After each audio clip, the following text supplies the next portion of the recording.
안녕하세요, 서진입니다. 책 좋아하시는 분들은 인생책 몇 권씩 꼽아보시죠?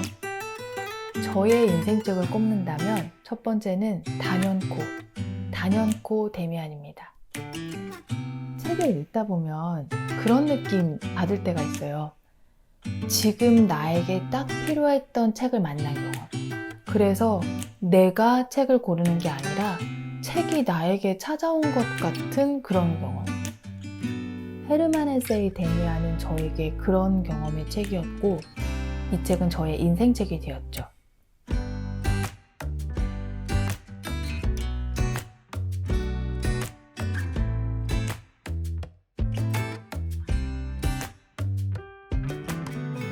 새는 힘겹게 투쟁하여 알에서 나온다. 알은 세계다. 태어나려는 자는 한 세계를 깨뜨려야 한다. 새는 신에게로 날아간다. 그 신의 이름은 아브락사스다. 데미안은 주인공 에밀 싱클레어가 기존의 세계를 벗어나서 진정한 자아를 찾아나가는 과정을 그린 성장 소설이라고 할 수 있습니다. 밝은 세계에서만 지내던 주인공 싱클레어가 이 세상이 밝은 세계와 어두운 세계, 두 세계로 나뉘어져 있음을 느끼면서 이야기가 시작되죠. 주인공 싱클레어가 프란츠 크로머라는 친구에게 협박받으면서 괴롭힘을 당하게 되죠. 부모님은 못 알아채고요. 싱클레어는 부모님에게 한계를 느꼈죠. 이것은 아버지의 거룩함에 드러난 최초의 균열이었고, 나의 어린 시절을 떠받치던, 그리고 누구나 스스로 자기 자신이 되기 전에 무너뜨리지 않으면 안 되는 기둥들에 나타난 최초의 금이었다. 누구에게 말도 못하고 끙끙대면서 지냈던 싱클레어를 고통에서 구해준 사람이 바로 데미안이었어요. 그 후 데미안은 싱클레어에게 밝은 세계와 어두운 세계, 두 세계를 모두 받아들이고 누군가 정해놓은 길이 아닌 자신만의 길을 가라는 메시지를 계속 던지죠. 그런데 그 길은 생각만큼 쉽지가 않아서 싱클레어는 여러 사람을 만나며 방황하는 시기를 거친 후에야 비로소 데미안의 메시지를 완전히 이해하고 몸으로 받아들이게 됩니다.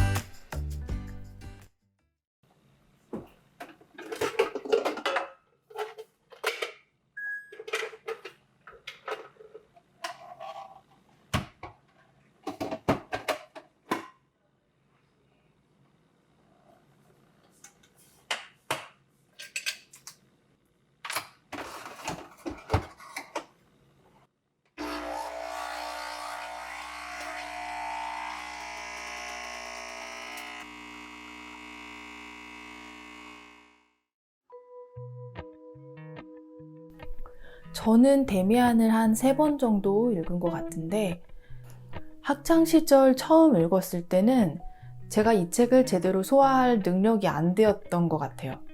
그냥 저 문장이 너무 멋져서 문장 수집 노트에 적어두었던 기억만 나요. 분명 읽긴 읽었던 것 같은데 책의 줄거리가 하나도 기억이 안 나는 거예요. 이 책을 두 번째 읽은 게 한 5년 전쯤 되는 것 같은데, 두 번째 읽었을 때 비로소 이 책이 저에게 다가왔어요.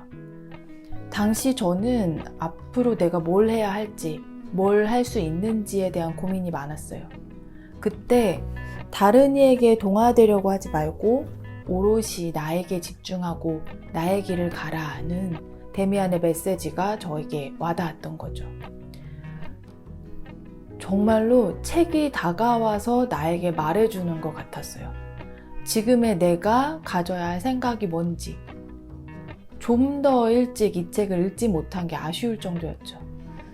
좀 더 일찍 읽었더라면 내가 좀 덜 방황하고 덜 힘들었을까? 이런 생각도 들었고요. 그런데 바로 그때였기 때문에 이 책이 제게 울림을 줄 수 있었던 거라는 것도 알아요. 아마 그런 고민을 하고 있지 않았더라면 제가 두 번째 읽었을 때에도 크게 와닿지 않았을 수도 있어요. 책을 읽을 때는 그 책을 진정으로 받아들일 수 있는 딱 적당한 때가 있는 것 같아요.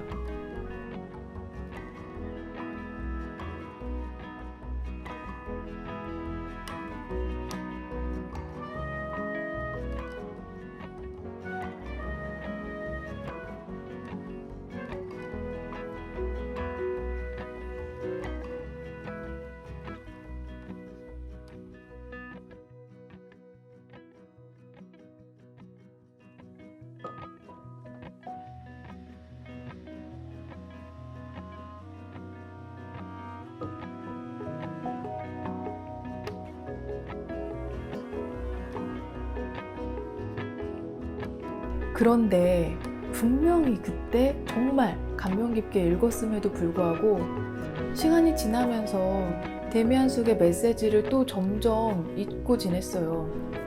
그러다가 독서 모임에서 데미안을 함께 읽게 되었고, 나는 뭐 전에 읽었고 줄거리 다 아니까 가볍게 훑어만 볼까? 라면서 페이지를 넘기다가 데미안을 시작하는 문장에 꽂혀버렸어요. 나는 오로지 내 안에서 저절로 우러나오는 것에 따라 살아가려 했을 뿐 그것이 어째서 그리도 어려웠을까? 이 문장은 나에게 하는 말이었어요. 자신만의 길을 찾아가라는 메시지는 얻었는데, 근데 저는 내가 원하는 것, 나의 생각을 드러내는 게 좀 부끄러웠어요. 아마 스스로 자신이 많이 없어서 그랬던 것 같아요. 그런데 이 문장을 만나면서 나를 움츠러들게 했던 그 뭔가를 내려놓을 수 있게 된 것 같았어요. 그래, 내 안에서 나오는 것, 진정 내가 원하는 것, 그걸 따라 살아가면 되는데 그걸 뭘 그렇게 어려웠던 거야. 내가 나에게 그렇게 질문을 던져보게 되더라고요. 이제는 좀 덜 흔들리고 이전보다 단단해진 것 같다고 생각해요. 그래서 저에게 이 책이 인생책입니다. 이제 어떻게 살아야겠다, 그런 생각을 하게 해준 책이었어요.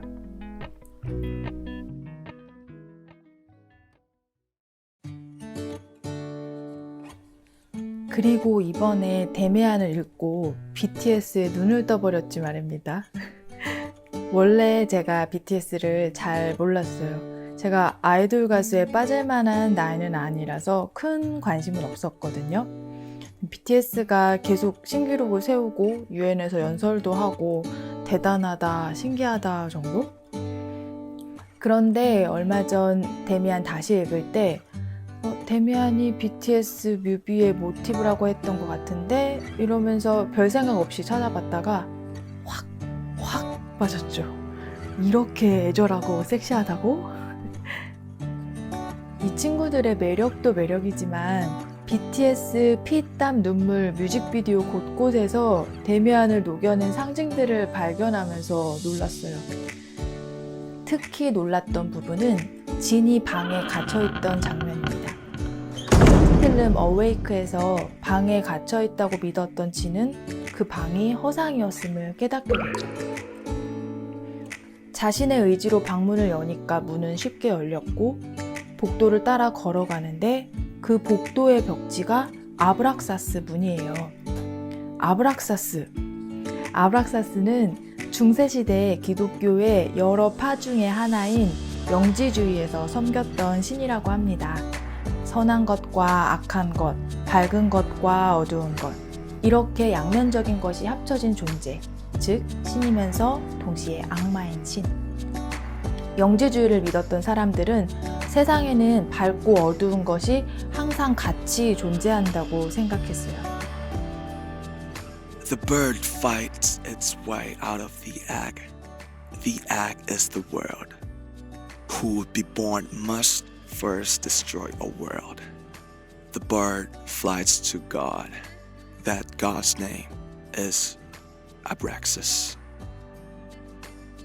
새가 알을 깨고 나와서 양면적인 것이 합쳐진 아브락사스에게 향한다는 건 선과 악의 세계를 동시에 받아들이고 진정한 깨달음을 얻어서 자신만의 길을 찾아가라는 얘기라고 볼 수 있겠죠.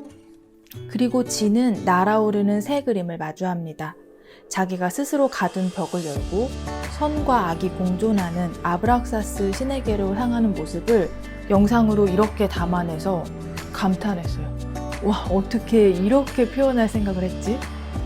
BTS가 인문학 아이돌이라는 말을 괜히 듣는 게 아니구나 싶더라고요.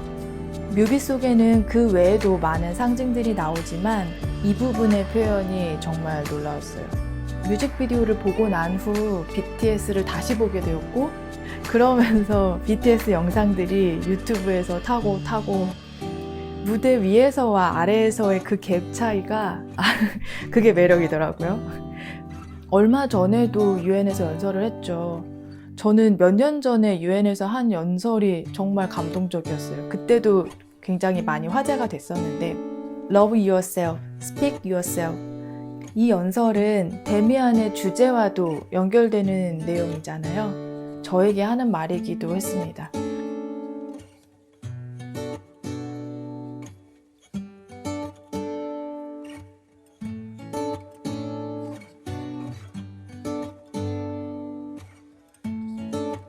오늘 영상은 여기까지고요. 끝까지 봐주신 분들 항상 감사합니다. 또 만나요.